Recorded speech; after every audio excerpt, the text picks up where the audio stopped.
PIN. PIN. Iya, Pasar Induk Nusantara. Sebenarnya basic kita memang pedagang. Jadi dari mulai petani, pedagang, ya intinya kalau kita bicara bilang jadi tengkulak ya tengkulak kan. Gitu. Nah kita sudah, nah kami sebetulnya kenapa kita kemarin jagung, jadi memang untuk semenjak Pak Jokowi berani stop impor jagung, kebutuhan jagung nasional itu luar biasa.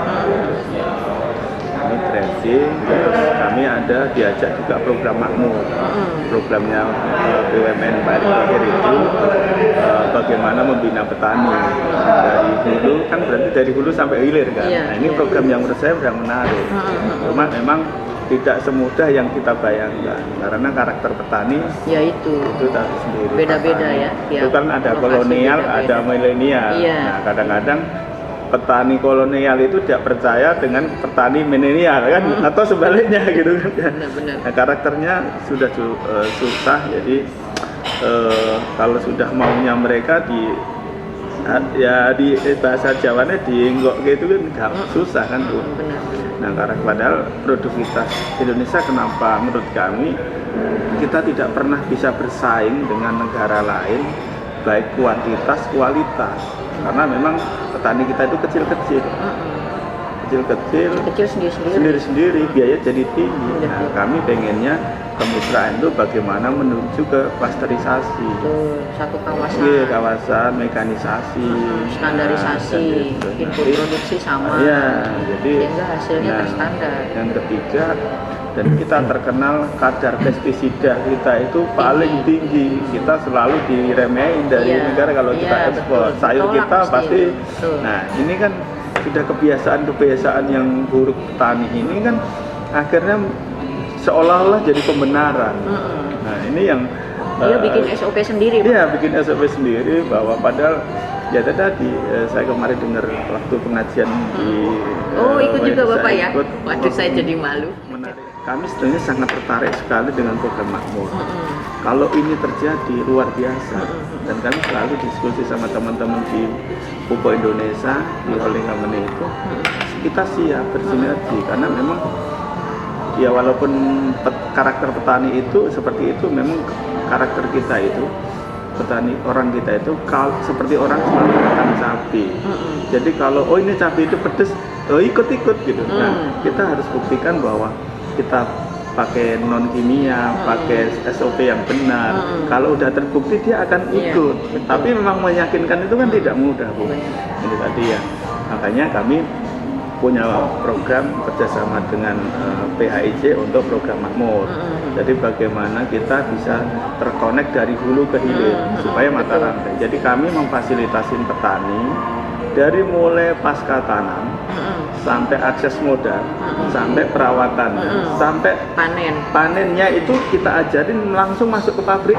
Nah kita hanya fasilitas saja. Iya, betul. Gitu. Nah, memang harus ada yang konekkan. Nah, karena kalau sekarang ini kan sendiri-sendiri. Iya. Yang jualan pupuk sendiri, yang jualan ini sendiri. Nah, ini harus jadi satu. Iya, betul. Nah, karena memang negara-negara lain yang bisa harganya bagus, ini kan memang begitu, sudah klasterisasi, sudah mekanisasi, sudah memang satu pintu.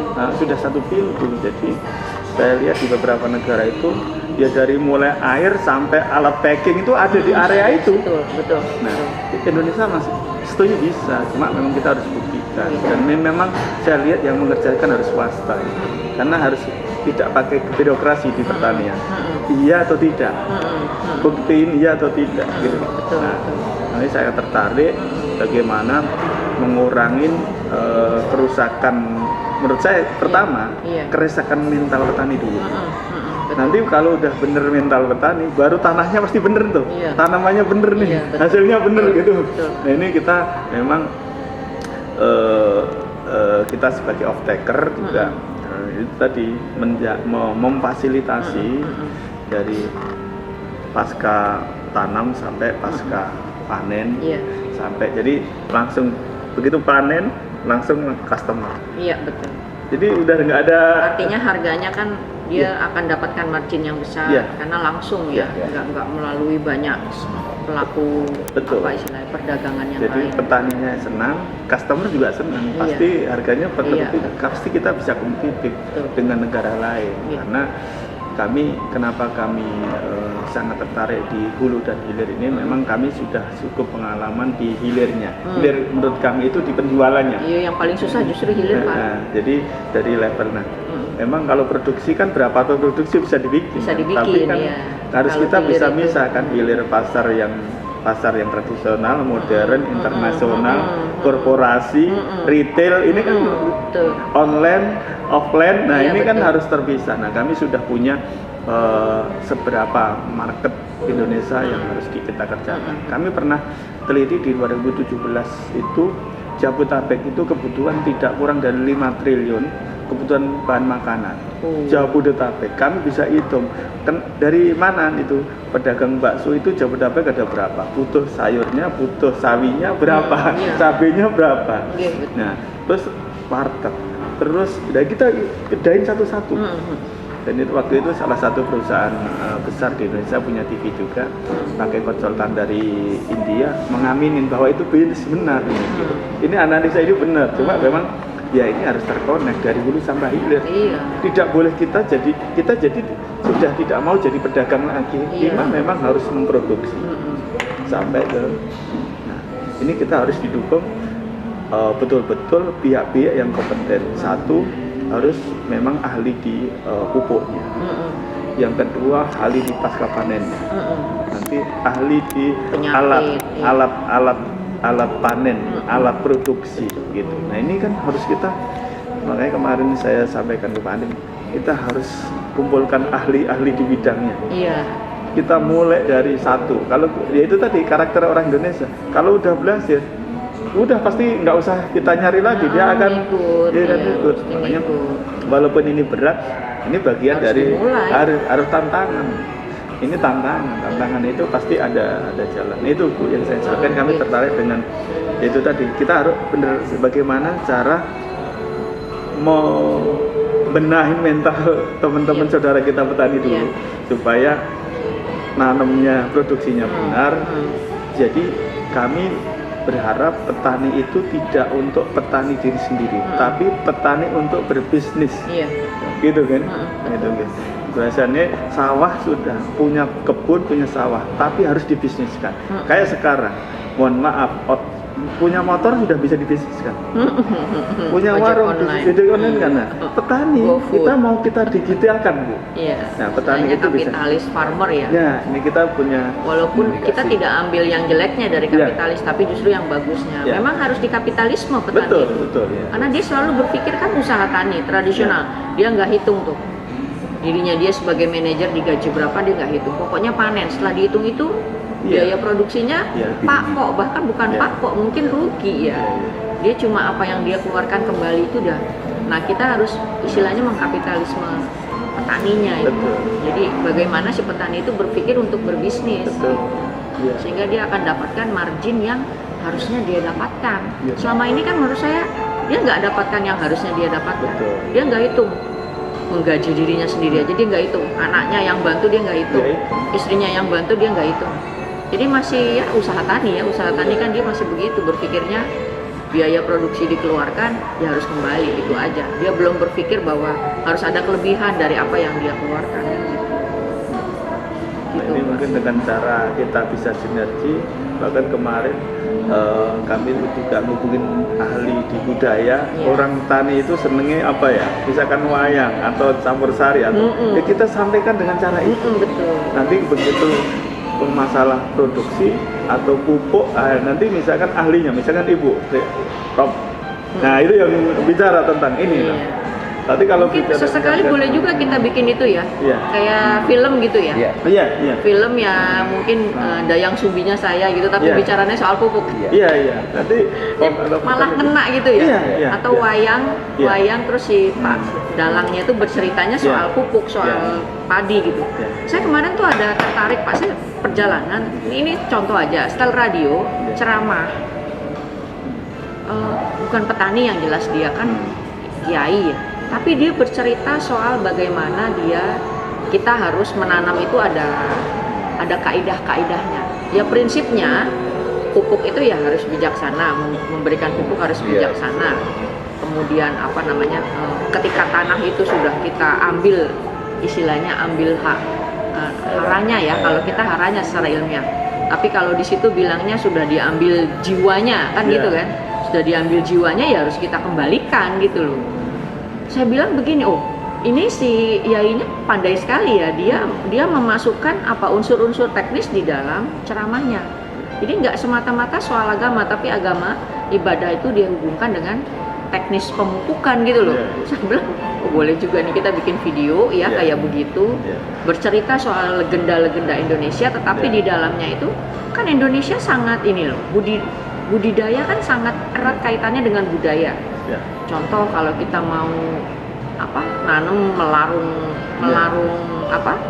sajen kalau di Bali, sebetulnya isi sajen Pak, kalau dilihat itu adalah bahan untuk menumbuhkan musuh alami.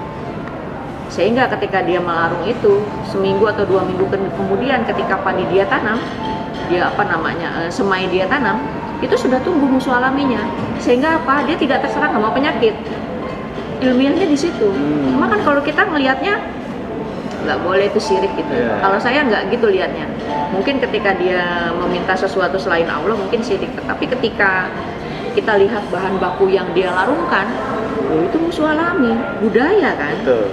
Sangat erat kaitannya dengan budidaya. Saya rasa di Jawa juga begitu. Harus diluruskan itu. Harus diluruskan. Jadi supaya tidak timbul surut harus diluruskan. Itu loh fungsinya. Makanya, seperti ini gitu. Diluruskan. Kenapa kok mereka seperti itu? Terus kenapa dia pada waktu sore hari harus keliling sawah katanya? Istilahnya wiritan mereka.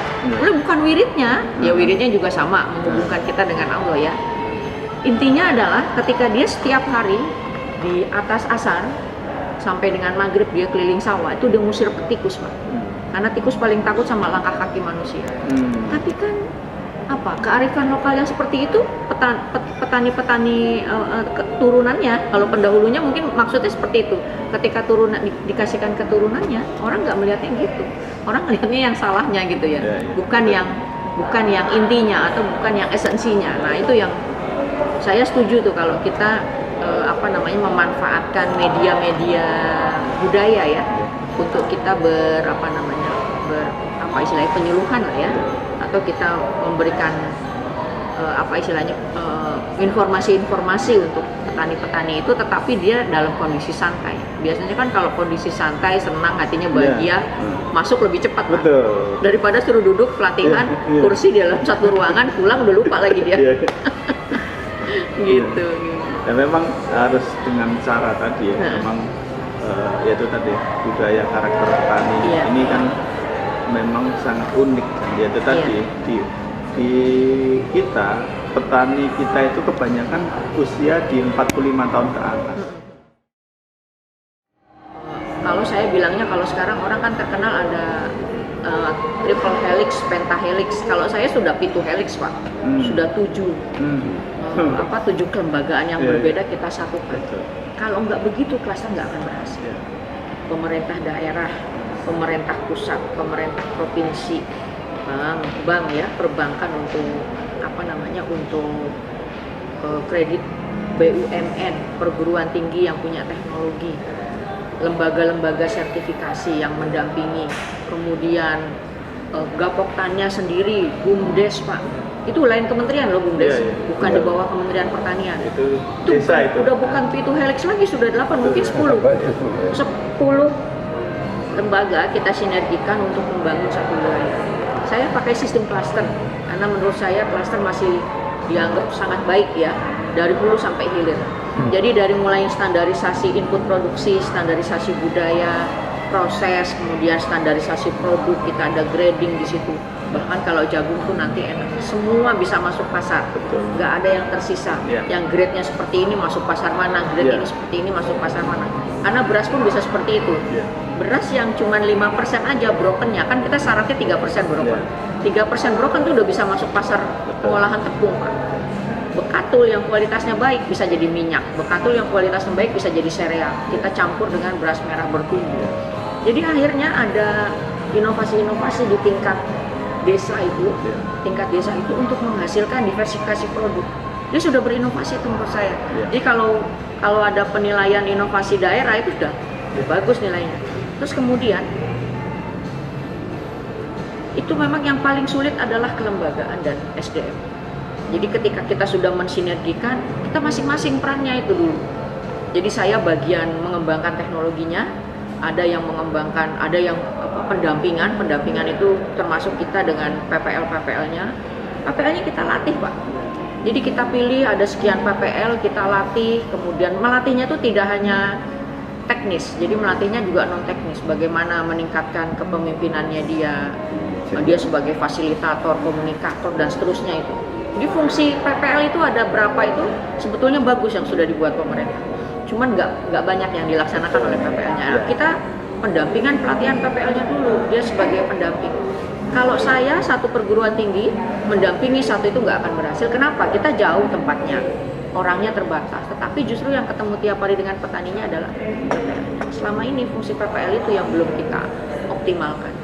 Kita pengembangan sumber daya itu ada dua, jadi nggak cuma petaninya, tetapi juga pendampingnya. Kita bisa manfaatkan, bukan memanfaatkan ya, jelek sekali kalau memanfaatkan, mungkin mengkaryakan PPL-PPL yang ada di desa untuk bekerja seoptimal. Tentu saja dia akan mendapatkan remunerasi dan segala macam itu yang nantinya juga membuat itu memotivasi mereka. Terus yang kedua kelembagaan. Betul-betul waktu itu ya, ini saya contoh aja di padi organik itu saya itu merakit bentuk kelembagaan apa yang harus kita bentuk di satu klaster. Itu waktu itu ada PPAH tapi sendiri, nggak ada hubungannya satu petani dengan petani lain, bahkan dia jual produknya banyak keluar kayak dukun. Dukun kan nggak laku kalau di desanya sendiri, tapi luar desa, luar pulau dia pada didatengin. Yang beli dia tuh dari luar kecamatan. Kemudian yang kedua ada UPO, usaha untuk pengolah pupuk organik, tutup Pak, kuncian, nggak memproduksi lagi. Kenapa? Karena petaninya ya tetap pakai kimia. Padahal di situ jumlah sapi lebih banyak dari jumlah orangnya. Artinya apa? Potensi produksi pupuk organik pasti banyak di situ, baik cair maupun padat. Kemudian ada Gapoktan juga, cuma nama, rapat aja, arisan setiap bulan udah selesai. Kelompok tani ada ya juga sama, cuma rapat aja tiap bulan selesai ngaji. Terus kemudian ada lagi HIPA itu ya kalau dipanggil dia kosrok gitu aja sudah. Jadi lembaga-lembaga ini sudah ada di desa. BUMDes Pak, nggak ada BUMDes hubungannya dengan Gapoktan. Selama ini BUMDes kan desa wisata. Terus saya bilang kalau di situ ada pertanian organik, itu akan ada wisata, eduwisata, ekowisata, kemudian wisata budaya dan seterusnya. Kenapa nggak kita gabungkan aja? Di situ udah ada kelompok tani desa wisata. Waktu itu saya satu desa. Akhirnya saya melamar, justru terus terang waktu itu saya presentasi di depan Bapedanya, saya minta undang seluruh stakeholder terkait termasuk dinas-dinasnya. Akhirnya bersepakat, kebetulan di kabupaten itu, Kabupaten Bondowoso itu mereka punya raperda yang didukung oleh peraturan bupati untuk kawasan pertanian organik, di mana kemudian membentuk satu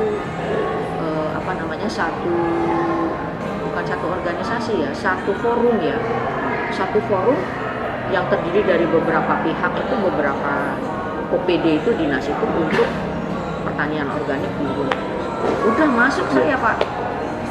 Dari mulai nggak ada apa-apa, sekarang itu Gapoktan omsetnya mungkin sekitar 2 miliar per bulan loh Pak. Bulog masuk Pak, satu lagi tadi Bulog masuk karena dia yang nampung. Dulu Bulognya cuma Bulog kabupaten setempat, kalau sekarang Bulog Indonesia. Dia sudah ambil untuk disebar, didistribusikan ke seluruh customernya Bulog di Indonesia. Itu yang membuat dia langsung ketarik omsetnya. Dan ada lagi, kalau orang pandemi tutup, kalau ini pandemi malah nggak tutup. Kenapa? Bantuan beras Pak. Kabupaten itu bantuan berasnya dari situ. Itu dukungan pemerintah. Jadi kalau kita memang swasta boleh off-taker mengambil alih, tetapi kebijakan itu harus ada juga di setiap pemerintah daerah. Harus itu diselaraskan ya. Iya, harus diselaraskan. Nah itu yang agak sulit ya. Betul. Mungkin kita nanti Bapak boleh juga kita mengajak itu ke PIN itu teman-teman yang dari pemerintahan, sehingga nanti dia bisa mungkin di setiap kabupaten berbeda orangnya siapa, sehingga dia juga bisa mendukung untuk kebijakannya, untuk apa namanya, contohnya kawasan pertanian jagung lah gitu ya, jadi peraturan daerah yang gitu.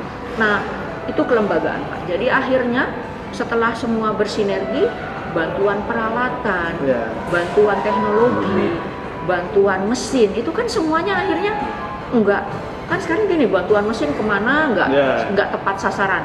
Ketika di situ sudah ada, akhirnya RMIU didirikan di situ, lantai jemur di situ, sehingga sekarang mereka sudah punya kapasitas mesin yang kalau tidak salah tuh 5 ton setiap setengah jam.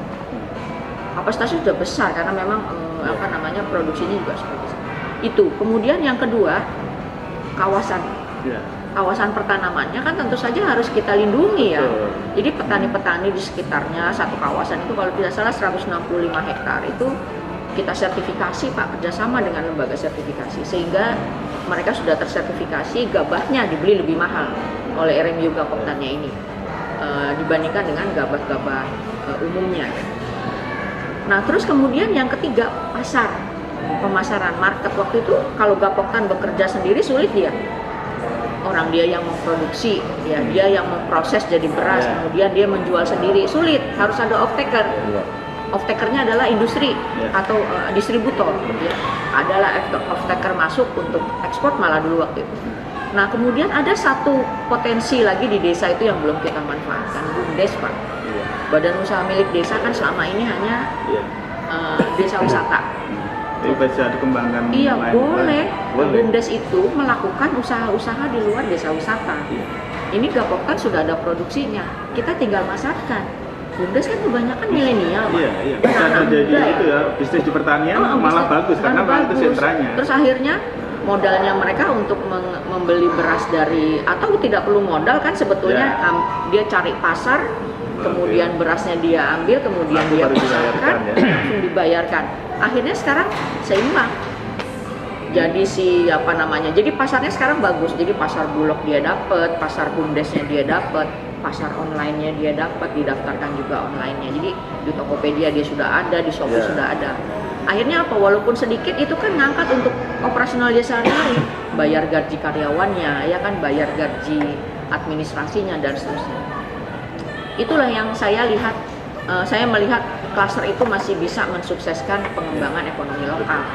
Kalau kita se-Indonesia bisa saja klaster Indonesia, PIN itu kan klasternya Indonesia. Iya. Klasternya kan nanti bisa one product kan. Iya, betul. Produk. Oh ini memang ahli area ini betul, memang jago. Betul. Oh hari ini horticultura. Iya. Oh ini, nah itu nanti akan menjadi keunggulan wilayahnya. Dan secara geografis Indonesia menurut saya bagus karena setelah musim dari sini bisa provinsi lain. Jadi kalau kita petakan Pak ya, petakan agendanya tuh ya 1 tahun ya, kita nggak akan kekurangan kok bahan baku. Betul. Baik horti maupun pangan ya.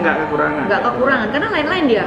Nah ini makanya nanti kami PT Pasar Indonesia kami berharap bisa mengkoordinasi. Kalau pengkoordinasi terlalu besar kali ya, mungkin memang setiap program harus ada kapten. Ya? Iya betul. Ada kapten. Nah itu kapten. Betul, tapi kapten juga kita punya pelatih. Iya betul. Itu kan supaya kapten kan bisa juga jewer ini kan siapapun mereka kan gitu. Betul. Nah ini kami berharap kita bisa tadi mendigitalisasi, mungkin ya tadi kabupaten ini atau provinsi ini produknya ini, unggulannya apa, ahlinya ini, nanti kita dipindah kabupaten ini, ahlinya ini, produknya ini. Nah ini nanti kita akan lebih cepat Bu, lebih cepat. Kita segera kita buat program, misalkan ini di Wonogiri ini jagung, nanti mungkin nanti di Jawa Tengah atau Jawa Timur atau seluruh Indonesia nanti kita buatkan program, barangkali nanti kami akan koordinasi dengan beberapa profesor kan sudah oke, ahlinya di tadi kan semua sudah ya, bahkan tadi tidak 3 7 yang harus tapi karena kalau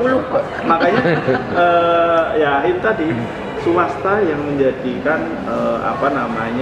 program ini tapi selaras dengan kebijakan pemerintah. Nah, tapi tetap eksekusinya tetap swasta. Iya betul. Karena supaya tidak perlu banyak regulasi atau istilahnya birokrasi. Betul Pak. Sekarang begini, kita ya itu yang saya maksud mengkapitalisme petani itu adalah dia berbisnis. Dia berbisnis. Jadi dia kan selama ini menurut saya bukan bisnis yang dia kerjakan. budidaya aja. Ya. Bisnisnya terserah Betul. tengkulak. Ya. Jadi yang berbisnis kan tengkulaknya, Ya. bukan petaninya. Nah, Betul. sekarang petani kita ajarkan dia berbisnis, Ya. berhubungan atau apa istilahnya, Langsung customer, bekerja sama dengan Iya. off-taker itu. Betul. Nah, ini yang kaptennya ini yang harus menyambungkan. Kalau saya Pak, satu aja kita ambil ya, jagung aja, Ya. seluruh Indonesia, Ya. dari Sumatera sampai Papua. Mau off-taker, kita jadi off-taker itu, kita nyambungkan antara Ya. sana sampai sana. Ya. Saya yakin sejahtera Indonesia. Iya. Cuma satu loh Pak, jagung aja. Karena memang kebutuhan jagung nasional kan cukup besar, Bu. Iya. Lebih dari 22 juta Iya. ton. Yang saya tahu satu-satunya negara dengan kebutuhan jagung terbesar tapi tidak punya cadangan. Nah, ini kan lucu kan, Bu? Nah, ini kan potensi yang besar. Nggak ada panen, Nah. akhirnya ngambil dari Nah, luar. itu nggak boleh, kan harus ada cadangan. Iya. Satu-satunya negara loh, Bu, Iya. yang tidak punya cadangan. Karena menurut beberapa teman pengusaha di bidang produksi makanan ternak, itu antara produksi sama serapan ternak belum imbang Iya.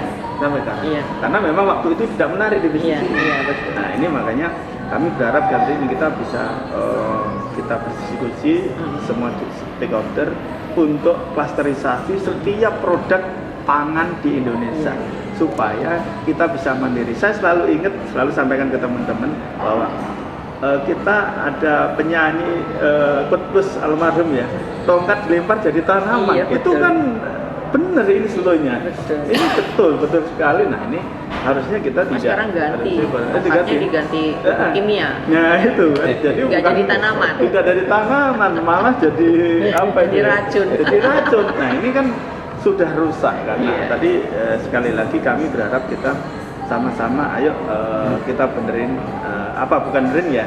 Kita diskusi sama petani loh. Bukan setiap SOP yang salah karena sudah biasa dilakukan dianggap pembenaran. Iya. Nah, saya tertarik kemarin Ibu sampaikan waktu di pengajian juga bahwa di petani itu tidak hanya nikotin yang diserap. Iya. Setiap pagi belum sarapan udah ngirup semprot kimia, Iya, kimia. bahwa bintik-bintiknya udah hitam sama putih Iya. di sini. Makanya petani sakitnya pada pegel-pegel ini, saya langsung iya bener nih. Iya. Teman-teman ke kami seusia kami yang jadi petani kok sakitnya pegel-pegel dan sudah kelihatan tua karena memang di sini sudah Pestisida. mungkin cara itu yang kita sampaikan Iya, ke betul. teman-teman petani khususnya di seluruh Indonesia. Iya, betul. Ayo kita petani untuk berbisnis, Iya.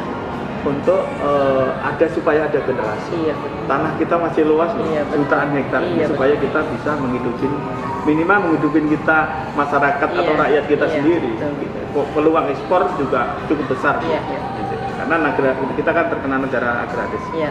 Belum berzakat istilahnya. Iya, iya, iya. Jadi saya kemarin gini, ini pengajian berarti harusnya zakat ya. Iya. Nah, Ya kita kan belum untuk berzakat, tanah kan tanah. harus ditani karena dia selalu mengajarkan buat kita harusnya dijaga Nyawanya udah kita ambil Iya, ya, atau iya. jiwanya udah kita ambil, Nah. raganya udah kita ambil, tapi kita nggak itu yang kembalikan. harus disampaikan ke saudara-saudara kita. Iya. Pentingnya Malah dibakar Pak bahan Nah, organiknya, jeraminya itu. menurut saya kami Sama termasuk jerami jagung itu kita bakar, padahal jerami jagung selain untuk ternak juga bisa kita kembalikan ke lahan menjadi nutrisi atau hara untuk anak. Kami berharap memang di desa-desa itu akan tumbuh menjadi semua bisa menghidupkan dari hulunya sampai hilirnya ada di situ. Betul. Jadi semua diproses itu, jadi ke kota produk itu tidak membawa sampah lagi. Iya. Dia sudah siap untuk dikonsumsi. Betul. Jadi ekonomi di bawah itu akan berjalan. Jadi harusnya di sana bagaimana packingnya, bagaimana gradingnya. Nah itu kami punya mimpi, cita-cita itu setiap tadi jadi disampaikan BUMDes fungsinya sudah betul. Pak, nanti kapan-kapan kalau kita ada rezeki, Iya. kita bisa studi banding Iya. ke Jepang tapi Pak. Iya. Di situ ada namanya JA, Japan Agriculture. Saya dulu melihat di Indonesia itu apa ya, koperasi mati kita. Iya, betul. Kemudian yang lain yang cocok mendampingi seperti itu siapa kan? Iya.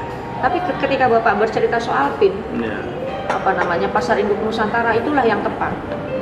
Dia menstandarisasi dari mulai input, proses budidaya, proses pasca panen, processing Betul. sampai mengolah, sampai packing. Setiap produk yang dikeluarkan oleh pemerintah Jepang atau yang mau masuk pemerintah Jepang itu ada dicap di situ namanya JA. Iya. di barcode. Japan Agriculture. Artinya kalau dia sudah barcode di situ berarti produk ini terstandar. Apa yang terjadi ketika kita buka apel? Ya kalau yang standarnya A ya apelnya besar-besar gitu. Fraksi gulanya ya sekian. Jadi dia udah saya pernah ke petaninya ya, dia rontok itu apelnya. Kalau di kita yang rontok kita jual jadi apel cherry kan kalau di Malang. Dia nggak akan diambil. Itu tidak boleh diambil karena tidak sesuai standar. Karena saya belum waktunya panen. Saya waktunya panen itu tinggal 3 hari lagi nih kamu ambil. Kenapa? Karena kalau saya ambil saya nggak dapat harga untuk ini. Saya nggak akan dibayar. Percuma saya buang tenaga kerja, buang uang. Tetapi kalau saya panen yang ini, kalau fraksi gula saya setuju, sesuai standar, saya akan masuk grade A, saya akan dibayar. Makanya pentingnya PIN itu. bisa melakukan itu. Makanya Sehingga nanti pentingnya, tidak hanya industri yang bisa bekerja sama dengan PIN, lembaga sertifikasi Pak. Lembaga sertifikasi di Indonesia banyak. Dari mulai LSP untuk profesional orangnya, LSP untuk produknya. Nah sekarang bagaimana kita mendekatkan yang kapitalis ini? Kapitalis itu yang baiknya itu kan GAP, GDP, GMP, GMP-nya. Nah itu yang belum kita terapkan di petani-petani kita, sehingga produk yang dia mau standarisasi itu belum memenuhi syarat, belum memenuhi standarnya. Nah kita bisa lakukan itu, yang bisa melakukan memang PIN Pak. Kalau saya melihat loh Pak ya, karena ini menurut saya lembaga yang sangat strategis. Ketika kita menggabungkan semua off-taker yang berhubungan di bidang itu, Bapak, kita melakukan 1 jagung aja, itu sudah bisa memecahkan masalah nasional mungkin 40% soal jagung ya. Karena selama ini kita belum ada keterhubungan antara hulu sampai hilir, belum ada keterhubungan semua stakeholdernya, kemudian belum ada keterhubungan antara pemerintah dengan off-takernya, dengan industrinya, dengan teknologi. Jadi kalau kita bisa menggabungkan itu, menurut saya sesuatu yang sangat strategis. Nah saya setuju tadi tuh Pak, kita bisa lakukan dari hulu sampai hilir. Orangnya lain-lain, karena kalau kita semua yang lakukan kan repot. Jadi nanti di budidaya ntar urusannya siapa, di pasca panen urusan siapa, di processing mungkin nanti pengeringan jagung, pipilan jagung dan seterusnya nanti urusan siapa. Kemudian sampai pengemasan, sampai pemasaran nanti urusan siapa. Nah kita meningkatkan, kan kalau kita buat rantai nilai ya Pak ya, rantai nilai dari hulu sampai hilir ya, atau supply chain-nya dari hulu sampai hilir. Yang mau kita tambahkan rantai nilai di mana? Masing-masing pelaku yang udah bekerja sama dengan kita di masing-masing tahap nih, atau di masing-masing lokus ya kalau saya boleh bilang. Di hulu, kemudian diproses di hilir misalnya. Di hulu aja kita meningkatkan nilai tambahnya aja, di pupuk aja, itu udah akan meningkatkan pendapatan petani satu. Kemudian yang kedua, kita proses budidaya aja kita tingkatkan nilainya, yaitu juga akan meningkatkan produksi. Saya ambil contoh begini, kalau istilahnya itu kan tanah kita kan istilahnya sekarat ya, saya waktu pengajian kan udah bilang sekarat, kritis, tapi kita nggak tahu kalau tanah kita tuh kritis, kita cuma ngasih makan aja. Sekarang kita bayangkan orang diinfus, nggak bisa gerak apa-apa. Pak, saya prinsipnya mendukung untuk PIN, Pasar Induk Nusantara. Apalagi kalau punya tujuan baik memajukan produk pertanian Indonesia. Saya sebagai formulator Ribos, saya nanti akan mendukung baik secara pengetahuan, ilmu pengetahuan dan teknologi. Dan jika diperlukan untuk mendampingi petani-petani dari hulu sampai hilir, saya akan siap menyediakan waktu dan tenaga saya untuk pertanian Indonesia. Terima kasih Bu Profesor Riyatini ya Bu ya. Masih bincang-bincang pagi ini ya, mudah-mudahan manfaatnya. Amin. Terima kasih.